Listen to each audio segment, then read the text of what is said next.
Nous lisons dans l'évangile de Matthieu que lorsque le Seigneur fut arrivé au lieu du Golgotha, où il fut crucifié, ils lui donnèrent à boire du vin mêlé de fiel.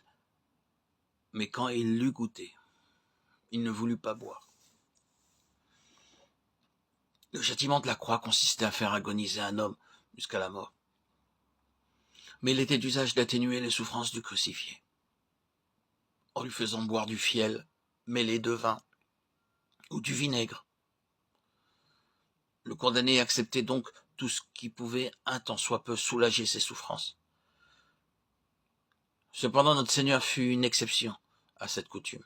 Lorsqu'il eut goûté la boisson, il la refusa.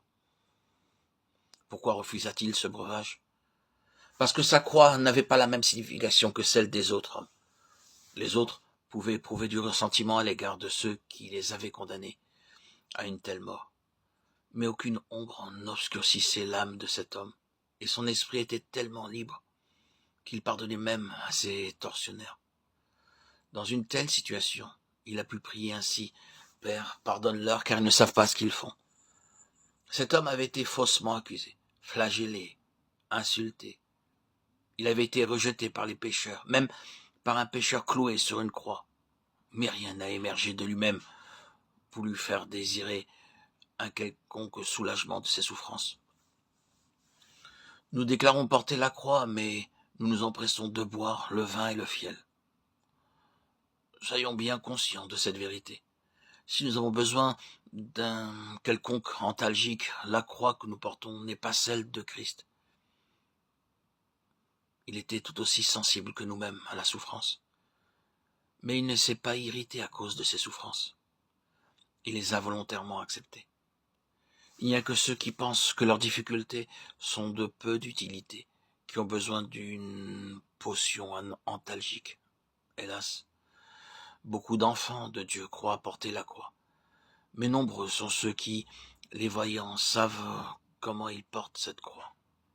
Leur air abattu et leurs propos pathétiques sont des appels manifestes au soulagement de leur peine. Et ceci, même s'ils déclarent ouvertement vouloir porter la croix et refusent de boire le vin et le fiel. Un quelconque appel de notre part, pour de la sympathie, qu'il soit exprimé ou non, trahit le fait que la croix que nous portons est différente de la croix de Jésus-Christ. Oh, combien nous nous trahissons souvent nous-mêmes. Combien nous aspirons au soulagement de nos peines. Combien nous aimons une manifestation de sympathie. Nous avons une soif insatiable de réconfort. Nous y aspirons de quelque part qu'il puisse venir, et nous sommes contrits s'il ne nous est pas librement accordé. Comment pouvons-nous aspirer à cela si nous avons trouvé notre satisfaction en Dieu et notre plaisir à faire sa volonté? Aucune de ces aspirations de l'âme ne peuvent se mêler aux souffrances pures de notre Seigneur.